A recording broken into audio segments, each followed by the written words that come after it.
Olsen e kam bërë gogol? Unë të them të drejtën, Olona e kam hyrë ta studioj një herë këtë gjë, sepse edhe për të kuptuar që cila është ajo pjesë e ime që depërton kaq shumë tek të tjerët, të cilën ndoshta unë nuk e njoh dhe më të vërtetë mund të jem e tillë, se ne pretendojmë që e njohim veten tonë. Edhe në moshën që unë jam, besoj që e njoh tërësisht veten time tashmë. Edhe her pas here analizoj. Edhe kam kuptuar që ndoshta më bër gogol sepse unë jam njëri që prirem të jem shumë e ftohtë në punë.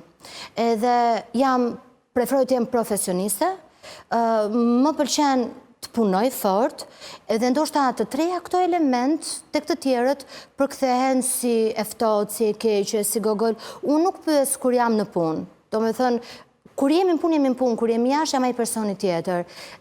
Pastaj, unë mendoj që her pas here, kur bëja përputhen, personazhet përputhen më pan mua si pren më të lehtë. Top Channel është institucion mediatik i pazëvendësueshëm i madh, dim. Nuk mund godisnin Top Channel dhe më godisnin mua.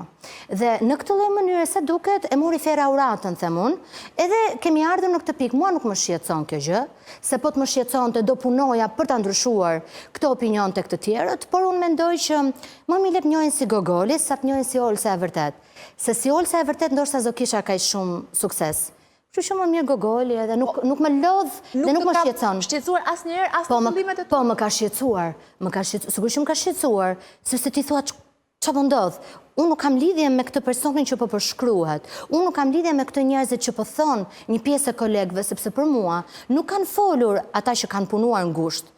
Me mua kanë folur ata që më kanë parë nëpër korridore. Gjë që ndryshon të punosh me dikë apo ta shohësh në korridore. Më ka shqetësuar dhe prandaj analizova.